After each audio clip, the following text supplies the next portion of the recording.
Korangi town میں جہاں تعلیمی انقلاب برپا ہوا ہے اور اپنے اب جو اس کا سلسلہ تھا، جو یعنی ابتدائی چورن چٹنی تھی، وہ اختتام کی طرف جا رہی ہے اور ایک بڑی خبر آنے والی ہے۔ لیکن یہاں پر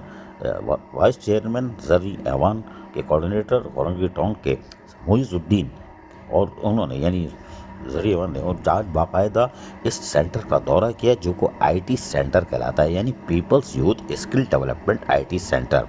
تو زرعی ایوان جو وائس چیئرمین ہے، انہوں نے کوارڈینیٹرز معیز الدین جو کہ نعیم شیخ کے کوارڈینیٹر ہیں، بلکہ کورنگی ٹاؤن کے ہی کوارڈینیٹر ہیں، ان کے ہمراہ دورہ کیا اور اس موقع پر ایڈیشنل ڈائریکٹر آصف عمر اور دیگر بھی موجود تھے۔ اس موقع پر وہاں جی جانے والی بریفنگ اور جو بات چیت ہو رہی تھی اس کا بھی خاموشی سے معائنہ کرتے رہے۔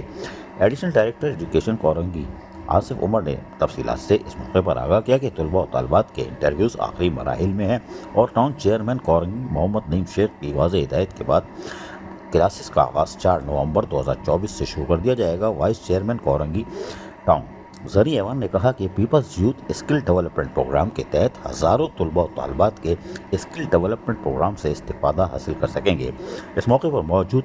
طلباء و طالبات سے بھی ملاقات کر کے ان سے معلومات حاصل کی اور انہیں اس عزم کا اور عائدہ بھی کیا کہ تلقین کی کہ آئی ٹی جیسی جدید ٹیکنالوجی کے حصول کے بعد وہ نہ صرف اپنے خاندان کو بلکہ اس شہر، اس صوبے اور ملک کی ترقی میں اپنا کردار ادا کر سکیں گے، اور کورنگی ٹاؤن جو ان کو سہولیات فراہم کر سکتا ہے اور اپنے طلباء و طالبات کو بہتر مستقبل تک لے جا سکتا ہے، اس سے کبھی کورنگی ٹاؤن پیچھے نہیں رہے گا۔ وائس چیئرمین زرعی ایوان یقینی طور پر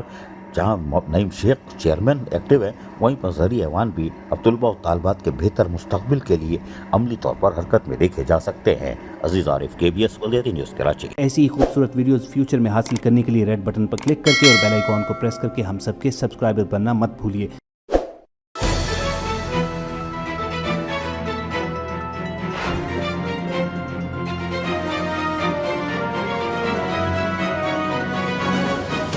KBS بلدیاتی نیوز۔